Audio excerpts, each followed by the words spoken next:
আসসালামু আলাইকুম দর্শক, আশা করি সকলে ভালো আছেন। সকলকে জানাই আমার বার্ডসল্যান্ডে পেজে স্বাগত। দর্শক, দেখতে পাচ্ছেন সকাল সকাল আমরা কি কাজগুলো করে থাকি পাখিতে। আমার মতো আপনারা যারা পাখির কাজগুলো সাজিয়ে গুছিয়ে করতে চান এবং পাখি থেকে সফল হতে চান, তারা আমার এই কাজগুলো ফলো করতে পারেন। তো দর্শক, আর দেরি না করে চলুন ভিডিওটি শুরু করা যাক। তো দর্শক, ভিডিওটি শুরু করার আগে একটি কথা বলে রাখি, ভিডিওটি আপনারা না টেনে প্রথম থেকে শেষ পর্যন্ত দেখবেন, আর এই ভিডিওটি আপনাদের অনেক কাজে আসবে। মূলত আমরা প্রথমে ঘুম থেকে ওঠার পর পাখি ঘরটি সুন্দর করে পরিষ্কার করে নিই, আর পরিষ্কার করা হয়ে গেলে আমরা চলে যাই সরাসরি কিচেনে, আর কিচেন থেকে আমরা পানি গরম করে নিয়ে চলে যাই পাখির হ্যান্ড ফিডিং বানানোর উদ্দেশ্যে। আর এর মধ্যে অনেকের মনে একটি প্রশ্ন, আমরা কোন হ্যান্ড ফিডিংটি ব্যবহার করি। আমরা আসলে হ্যান্ড ফিডিং হিসাবে সাদা কোম্পানি যে হ্যান্ড ফিডিংটা রয়েছে এটাই ব্যবহার করি, কারণ নিউট্রিবারটার দাম মার্কেটে অনেক বেশি। তবে আমরা এই হ্যান্ড ফিডিংটা ব্যবহার করলে এর পাশাপাশি এই হ্যান্ড ফিডিং এর সাথে আমরা কিছু পরিমাণ নিউট্রিবার ডে 21টা ব্যবহার করে থাকি। আর হ্যান্ড ফিডিং বানানো হয়ে গেলে আমরা চলে যাই সফট ফুড রেডি করতে। আর সফট ফুড হিসাবে আমরা যেই আগের দিন ডাল আইটেমগুলো ভিজে রাখি, এটা আমরা সিদ্ধ করে নিই। আর সিদ্ধ করা হয়ে গেলে আমরা যেই সবজি আইটেমগুলো রয়েছে এগুলো সুন্দর করে কেটে নেই। আর দর্শক, আমরা টোটালি সফট ফুডে 19টা আইটেম ব্যবহার করে থাকি। এর ফলে আপনার পাখির যে গ্রোথ গুলো হয় বেবির, এটা অনেকটাই বেশি হয়, আর ফলে আপনার বেবিগুলো দ্রুত সেল করতে পারবেন। আর আমরা এই সফট ফুডটি ব্যবহারের ফলে পাখি অনেক অ্যাক্টিভ এবং সুস্থ সবল থাকে। আর এই সফট ফুডটা আপনারা আমার বার্ডসল্যান্ডে পেজে পেয়ে যাবেন। আর প্রতি বক্স সফট ফুডের দাম আসবে 150 টাকা করে। অর্ডার করতে চাইলে আপনার নাম, লোকেশন, ডিটেলস লিখে আমাকে ইনবক্সে দিয়ে দিবেন, আর পরিমাণ সহ।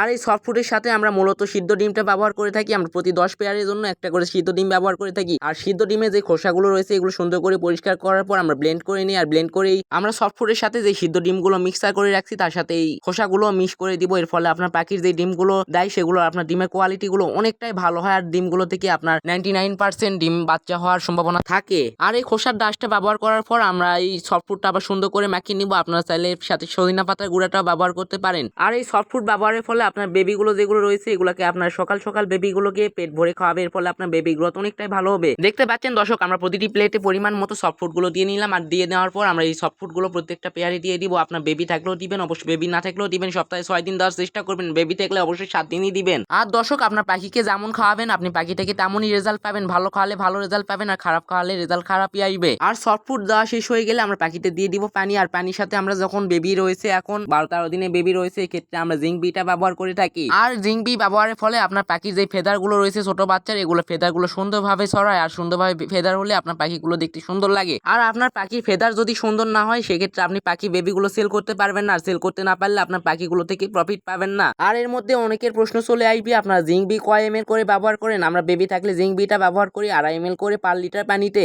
আর আপনি যেদিন জিঙ্ক বি ব্যবহার করবেন সেদিন বিকালে অবশ্যই আপনার পাখিকে পাউরুটির সাথে সিদ্ধ ডিম দেওয়ার চেষ্টা করবেন। আর পাউরুটি যেটা ব্যবহার করবেন এরপর ফুড ভিলেজের পাউরুটি হলে বেশি ভালো হয়, কারণ জিঙ্ক বি দিলে হয় কি দেখা যায় আপনার পাখিগুলো পাতলা পায়খানা করে। আর পাতলা পায়খানা আপনার পাউরুটি ব্যবহারের ফলে এটা শক্ত হয়ে যায়, আর শক্ত হলে আপনার পাখির ট্রেটা পরিষ্কার থাকে। আর এই সফট ফুডটা দেওয়া হয়ে গেলে আমরা যে পেয়ারগুলোতে বাচ্চা রয়েছে এই সফট ফুডের পাশাপাশি ছোলা বোটটা ব্যবহার করে থাকি। এর ফলে আপনার পাখিকে 2-3টা আইটেম মিলে প্রচুর পরিমাণে বেবিদের খাওয়ায়। আপনারা চাইলে আমার এই রুলসটি ফলো করতে পারেন, আপনার পাখির কাজে আসবে। আর পাখির সম্পূর্ণ কাজ শেষ হয়ে গেলে আমরা ঘরটি পুনরায় ঝাড় দিয়ে তারপর পরিষ্কার করে বের হয়ে যাই অন্য কাজের উদ্দেশ্যে। আর এই কাজগুলো আমরা সাজিয়ে গুছিয়ে করলে পাখির রোগ জীবাণু কম ছড়ায়। আল্লাহ হাফেজ।